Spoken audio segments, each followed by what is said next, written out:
Hey guys, we are here in the studios to create some assets for our new baby, the GranTurismo, some video, photo assets. And since we have the car here, let's get up and take a look together. As you know, the GranTurismo is not just a nameplate for us, it's actually the philosophy of our brand, bringing performance and luxury together. And that is really apparent in how we have designed the new GranTurismo. So let's take a closer look.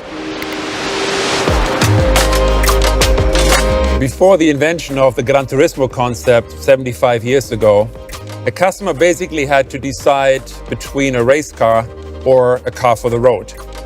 And what the concept of GranTurismo did is brought these two worlds together. So you could track your car and then drive it home. Basically, by combining this central fuselage with the engine, which in that day was basically that of a Formula One car, and making the car road legal by adding headlights and the volumes that protect the wheels. And the F1 technology is still with us today. The Nettuno engine of the GranTurismo, which comes from the MC20, is mid-car mounted and is utilizing Formula One technology. And that allows us to also, in this case, keep the center line of the car extremely low and allowing the flares, these muscles, to really stand out and create this beautiful sculpture. Now, sculpture combined with purity is extremely important for us because we're not designing cars for a 3-year lease contract. Our cars will go into your collection. They will go into a concours d'élégance, so they need to express visual longevity.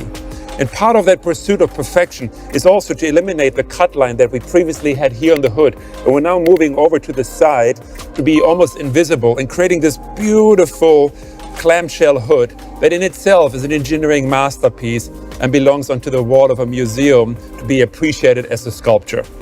The face of the car is very recognizable, being that from the MC20 and the Grecale, with this very, very low mouth, of course, featuring our Tridente, which for me is the coolest logo in the industry, combined with those vertical headlights, really expressing this new Maserati design DNA on completing the family between MC20, Grecale, and the new GranTurismo.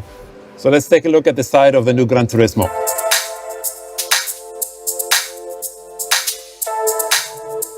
You can really appreciate the clean construction and the amazing proportion. But believe me, clean construction, clean design is the most difficult thing for a designer because there's so many things in your way. You have to consider the glass drop. You have to consider the hinges of the door. You have to consider side impact. But still, with tight collaboration with the engineering team in Modena, we're able to create this very, very pure sculpture, the very pure fuselage design of the door and the rest of the car. When it comes to the front, these beautiful muscles that are covering the massive front tires, 265/20, and the big 295 21-inch wheels. When it comes to this part, we're really applying still the human hand. Yes, we're using lasers, we are digitizing, we're scanning, we're using data. But when it comes to such critical parts of the car that are so important to our design and DNA, we're still applying the touch of the human hand. But let's talk about proportion. Proportion is so important for Maserati and of course a car like the GranTurismo. We were able to accomplish a magic dash-to-axle ratio. And this gets measured from the center of the front wheel to the cut line of the front door. This distance is what makes the proportion so magic. And we were able to achieve that together with the packaging engineers in Modena by putting the V6 behind the front axle, be able to create this beautiful long stretch sculpted hood. Now, at the same time, when it comes to the cabin, the challenge was to find space for 4 grown adults. We wanted at the same time to create something very intimate, something that looks very tight, very sporty. And the trick is, when you look at the central line here, that is actually quite high because it has to clear the head of the rear passengers. At the same time, you have the dropping line, the graphic of the window. This distance is quite big, but it allows us to combine package for 4 adults with the look of a very, very tight and sporty cabin.